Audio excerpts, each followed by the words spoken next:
Dan tadi juga sudah disampaikan bahwa kita juga ada penguatan khususnya dalam konteks pemeriksaan LHKPN. Baik, kita akan lanjutkan beberapa informasi awal terkait dengan launching hasil SPI 2024. Terima kasih Mas Budi, tapi sebelumnya nih sedikit ini kayaknya model yang kabinet merah putih ini kita ada harapan dikit. Karena begitu Jumat di telepon Seskap gitu diminta datanya, tiba-tiba Senin jadi lengkap semua. Jadi kita pikir nanti kalau ada apa-apa berarti kita tahu jalurnya lah kira-kira kemana ini untuk mendorong gitu ya. Jadi kita sih senang dan terima kasih ke 124 ini telah melakukan kewajibannya tepat waktu gitu. Sekarang tiba saatnya soal akurasi gitu ya. Jadi melapor itu satu hal sebagai pejabat publik dan akurasi. Nah yang kedua yang seperti Budi bilang besok kita akan meluncurkan nilai SPI gitu ya. Ya seperti biasa tiap tahun ini tahun keempat gitu. Hasilnya secara nasional dia naik gitu ya. Tapi naiknya hanya di kementerian lembaga gitu. Yang pemerintah daerah justru menurun gitu. Artinya kalau data yang ada kan kita bagi ya merah, kuning, hijau gitu ya. Kira-kira yang merah nih, yang daerah yang bahaya, yang kita bilang praktek korupsinya masih dalam. Ini kan SPI mengukur kedalaman di bidang jual beli jabatan, pengadaan barang jasa, intervensi, gratifikasi, yang begitu-begitu ya. Yang provinsi bahkan 82% itu masih kategori merah loh, yang provinsi. Jadi kita bisa bayangkan gitu dari provinsi yang 30, waktu itu kan masih 34 ya. Itu 82, hanya 3% yang udah masuk kategori hijau. Jadi kalau 3 itu mungkin sekitar 3%-nya dari 30-an gitu, sekitar 9 provinsi. Yang kabupaten kota 67% itu masih kategori merah. Jadi 2/3 dari kabupaten kota di Indonesia yang 500-an itu sebenarnya praktek itu masih marak di banyak. Kira-kira yang merah lah kita bayangin lah merah gitu. Jadi terbalik dengan kementerian hanya 3% yang masih merah gitu. 3% kementerian ada sekitar waktu itu 30-an gitu. Jadi hanya 9 kementerian itu yang kita datengin biasanya tiap tahun yang paling bawah gitu untuk ngingetin gitu. Beberapa sukses gitu keluar dari merah jadi hijau, beberapa kita lihat masih merah terus gitu. Makanya kalau ditanya saya SPI ini kenapa sih bisa merah bisa hijau gitu, kita bilang tergantung pimpinan lembaganya aja deh gitu kan. Karena kita udah ngelihat yang merah diperintahkan tahun depan hijau juga bisa kok semuanya. Gitu ya, dibetulin sana sini jadi hijau. Walaupun kalau hijau juga bukan kita bilang nggak ada korupsi sama sekali gitu, tapi paling nggak SPI yang sekarang ini yang baru adalah pelaksananya bukan pihak ketiga vendor gitu, tapi 40 perguruan tinggi negeri dan 1 perguruan tinggi Islam. Ya, jadi kenapa kita pilih universitas? Supaya dalam pengolahan dan dalam kuesionernya itu mahasiswanya ada sense-nya, kira-kira ini nih yang ditanyain. Jadi yang ditanyain ini yang kasus-kasus korupsi kan ini, apa sih yang dimaksud korupsi jual beli jabatan, itu kan dari pertanyaan itu kelihatan. Jadi tujuannya itu. Itu tujuannya, tapi kalau dibilang repotnya jauh lebih repot ngurus 40 dibanding ngurus vendor. Kan kalau vendor gampang aja kasih kontrak sekali selesai, terserah dia mau bikin apa, pokoknya ini timeline. Nah 40 plus 1 ini memang lebih repot gitu, besok kita undang secara khusus perwakilannya dari Erlangga, dari 4/5 gitu ya. Jadi saya mengundang gitu kalau itu besok di Gedung Juang gitu, kita bisa kasih lihat gitu kayak apa, bukan bilang bahwa makin jelek, bukan.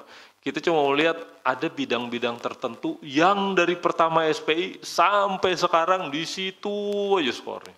Ada daerah-daerah tertentu yang dari pertama sampai sekarang 50 aja gitu. Kita juga ini diapain ya gitu ya, bahwa banyak masih yang situasi seperti itu. Saya pikir itu pengantar untuk SPI ya Mas Budi ya, tapi kita mengundang besok pagi ya.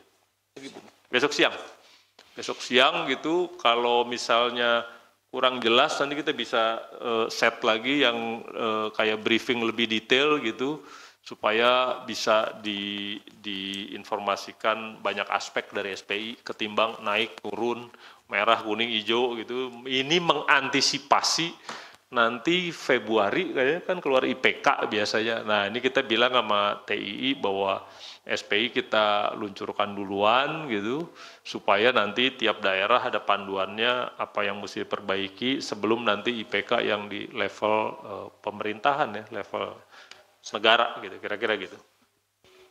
Baik, terima kasih Pak Pahala. Demikian untuk background terkait dengan SPI. Kami persilakan teman-teman jika ada hal yang ingin didalami, baik terkait SPI ataupun isu pencegahan lainnya. Oh, kajian biasanya Bu Teh. Oh, kita udah ini nih, ya lupa nih cerita Pak Satrio nih. Jadi hari Kamis lalu saya ke tempat Pak Satrio. Paparan tentang kajian pendidikan tinggi yang tindak lanjut Unila, Lampung. Jadi simpulan kita bahwa program mandiri itu bisa banget dihapuskan. Bisa banget, duitnya ada sebenarnya. Salah satu sumber adalah pengalokasian yang lebih berat ke operasional pendidikan tinggi, jadi penganggarannya harusnya lebih banyak untuk universitas. Yang kedua sumber-sumber dana lain gitu ya di APBN. Dan itu kita sampaikan ke Pak Menteri karena awalnya lagi pimpinan yang lama kita bersurat ke Presiden sebenarnya untuk ini. Nanti bisa diminta ke Mas Budi lah suratnya bunyinya apa karena lampirannya ada di situ kenapanya gitu. Tapi poinnya kita bilang gini, karena dana di universitas terbatas, maka universitas harus mencari lewat UKT, lewat program mandiri, sama kerjasama dengan swasta. Nah kita bilang kalau UKT gitu itu ya oke aja lah gitu. Tapi kalau ketinggian kan orang akhirnya jadi nggak masuk perguruan tinggi.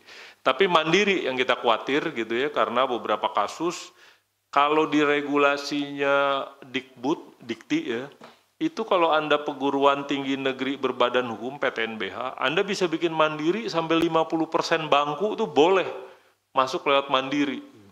Wah kita pikir ini lebih rawan gitu, lebih sulit juga ininya di lapangan. Oleh karena itu kita mendorong Pak Menteri untuk memimpin gitu, upaya pengalokasian anggaran yang lebih berat ke bantuan operasional perguruan tinggi negeri.